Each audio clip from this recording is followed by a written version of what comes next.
አርብ መጋቢት 6 ቀን 2026 ሌሊት በሊባኖስ ምስራቃዊ ቤይሩት ናቢቲት የተሰኘች አነስተኛ ከተማ ውስጥ የተከናወነውና መላውን መካከለኛ ምስራቅ ያስደነገጠው የእስራኤል ልዩ ኃይሎች ኦፕሬሽን በስለላ ታሪክ ውስጥ እጅግ አስገራሚና ስሜት የሚነካ ምዕራፍ ሆኖ ተመዝግቧል። እስራኤል ከሊባኖስ ምስራቃዊ ክፍል በድብቅ ከመካነ መቃብር ውስጥ ቆፍራ የወሰደችው አጽም ጉዳይ ከግዑዝ አጥንት በላይ የሆነ የሀገር ኩራትና የታሪክ ዕዳ የመክፈል ትልቅ ትርጉም አለው እየተባለ ነው። ለመሆኑ ይህ አስደናቂ ኦፕሬሽን እንዴት ተከናወነ? ያ በሂዝቦላ ቁጥጥር ስር የነበረና ማንም ዝንብ እንኳን ድርሽ የማይልበት ቀጠናስ እንዴት ተደፈረ? ለዝርዝሩ አብራችሁ ቆዩ። አርብ መጋቢት 6 ቀን 2026 ሌሊት። አርብ ሌሊቱ በሊባኖስ ተራሮች ላይ የከበደ ጭጋግና የሞት ያህል የጸጥታ መንፈስ አንግሷል።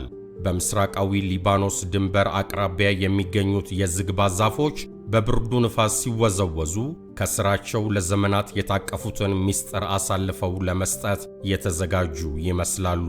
በዚህ በጨለማ የተዋጠ ድባብ ውስጥ ድምፅን የሚመጥኑ ልዩ ሄሊኮፕተሮች ሰማዩን እየቀደዱ ወደ ሊባኖስም ድንበር ዘለቁ። ተልዕኮው የሚሳኤል ፋብሪካን ለማጋየት ወይም አንድ ጀነራልን ለማደን ወይም ወታደራዊ ካምፕ ለማጥቃት ሳይሆን ከአራት አስርት ዓመታት በላይ በሊባኖስ አፈር ውስጥ የተረሳን ነገር ግን በእስራኤላውያን ልብ ውስጥ እንደ ትኩስ እሳት የሚነድ የታሪክ አጥንትን ፍለጋ ነበር። ሌሊቱም በሊባኖስ ምስራቃዊ ቤይሩት ናቢቲት የተሰኘች አነስተኛ ከተማ ውስጥ የተከናወነውና መላውን መካከለኛው ምስራቅ ያስደነገጠ የእስራኤል ልዩ ኃይሎች ኦፕሬሽን በስለላ ታሪክ ውስጥ እጅግ አስገራሚና ስሜት የሚነካ ምዕራፍ ሆኖ ተመዝግቧል። እስራኤል ከሊባኖስ ምስራቃዊ ክፍል በድብቅ ከመካነ መቃብር ውስጥ ቆፍራ የወሰደችው አጽም ጉዳይ ከግዑዝ አጥንት በላይ የሆነ የሀገር ኩራትና የታሪክ ዕዳ ለመክፈል ትልቅ ትርጉም አለው እየተባለ ነው። እስራኤል ይህንን አጽም ለማግኘት ለዓመታት በቢሊዮን የሚቆጠር ዶላርና በሺዎች የሚቆጠሩ የመረጃ ወኪሎችን ስታሰማራ ቆይታለች። በሊባኖስ የእርስ በርስ ጦርነት ወቅትና ከዚያም በኋላ በነበሩ ግጭቶች የጠፉ ወታደሮቿን አጽም ማግኘት ለጽዮናዊቷ አገር የማይሻር ቃል ነው።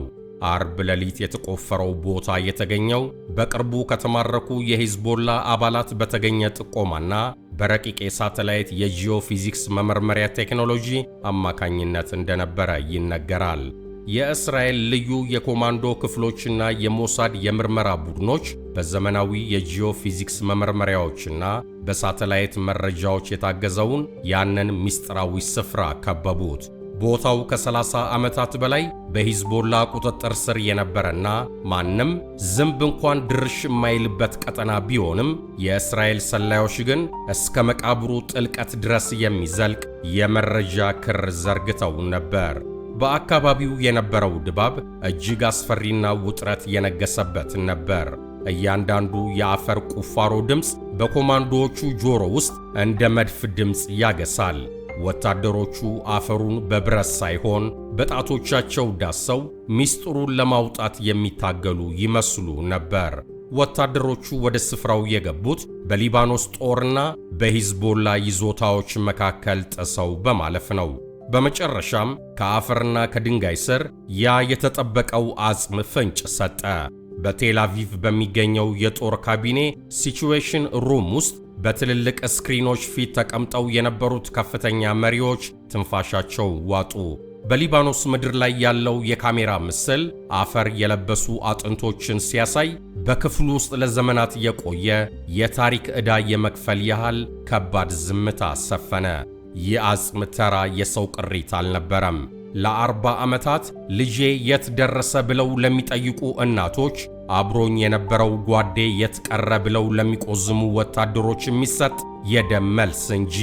የቆፈሩት ስፍራ ለዓመታት በሚስጥር ተጠብቆ የቆየ ሲሆን አጽሙን ካገኙ በኋላ ወዲያውኑ በቦታው ላይ በተዘጋጀ ተንቀሳቃሽ የላቦራቶሪ መሳሪያ የመጀመሪያ ደረጃ የምርመራ ውጤት አረጋግጠዋል። አጥንቶቹ በጥንቃቄ ተነስተው በነጭ ጨርቅ ሲጠቀለሉ የእስራኤል ወታደሮች በሊባኖስ ምድር ላይ ሆነው ለመጨረሻ ጊዜ ለወደቀው ጓዳቸው ወታደራዊ ሰላምታ አቀረቡ። ይህ የሌሊት ኦፕሬሽን ለሊባኖስና ለሂዝቦላ ትልቅ የሥነ ልቦና ስብራት ነበር። ባላንጣቸው የማይደፈር በሚለው ምድር ውስጥ ገብቶ መሬት ቆፍሮ የፈለገውን ይዞ መውጣቱ በእስራኤል የስለላ የበላይነት ላይ የታተመ ትልቅ ማህተም ነው። አጽሙ በሄሊኮፕተር ተጭኖ የሊባኖስን ድንበር ተሻግሮ የእስራኤልን አፈር ሲረግጥ በቴል አቪቭ የሚገኘው የጦር ካቢኔና የሞሳድ መሪዎች ሁኔታውን በቀጥታ የካሜራ እይታ በሲቹዌሽን ሩም ውስጥ ሆነው ይከታተሉ ነበር። አጽሙ በልዩ ሳጥን ተጭኖ የሊባኖስን ድንበር ተሻግሮ እስራኤል መሬት ላይ ሲያርፍ በክፍሉ ውስጥ የነበረው ውጥረት ወደ ከፍተኛ እፎይታ ተቀይሯል። ጠቅላይ ሚኒስትር ኔታንያሁና የመከላከያ ሚኒስትሩ ልጆቻችንን ወደ ቤታቸው የመመለስ ሥራችን አያቆምም የሚል መልእክት ለወታደሮቹ አስተላልፈዋል። በቴል አቪቭ የነበረው ውጥረት ወደ ስቅስቅ ያለ ለቅሶና እፎይታ ተቀየረ። ቅዳሜ ጠዋት መላው እስራኤል የዚህን ወታደር ማንነት ለማወቅ በጉጉት እየጠበቀ ቢሆንም ትልቁ ድል ግን አንድም ወታደር በባላንጣ ምድር አይቀርም የሚለው ቃል በተግባር መተርጎሙ ነው። ያ አጽም አሁን በቤተ ሙከራ ውስጥ ቢሆንም መንፈሱ ግን ከሊባኖስ ተራሮች ወጥቶ ወደ እናት አገሩ በክብር ተመልሷል።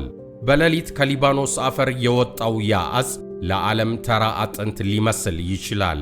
እስራኤል ግን የታሪክ ዕዳን የመክፈል ለባላንጣዎቿ ደግሞ የትም ብትደብቁ መድረሳችን አይቀርም የሚል የጥንካሬ ምልክት ነው።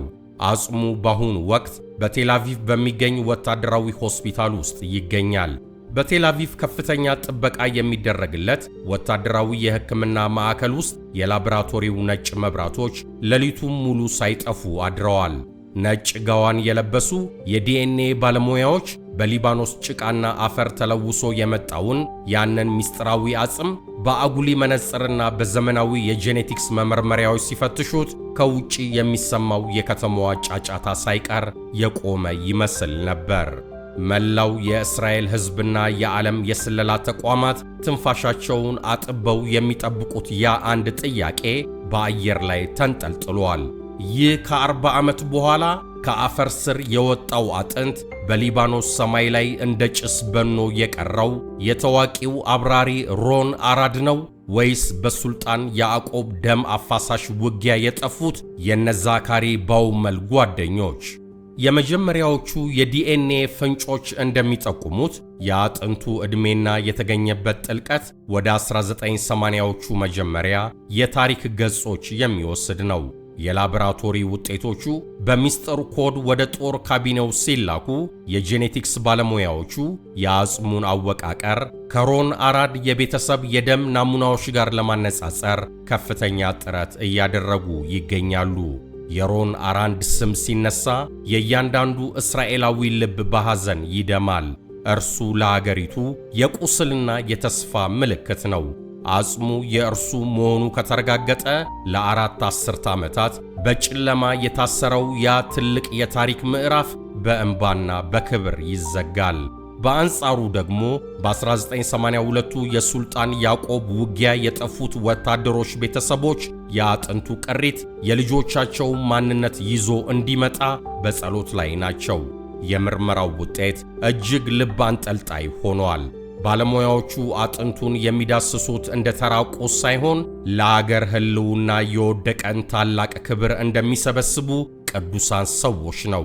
እያንዳንዱ የዲኤንኤ ሰንሰለት ሲፈታ በሊባኖስ ተራሮች መካከል የተቀበረው ያ ምስጢር ቀስ በቀስ ድምፁን እያሰማ ነው።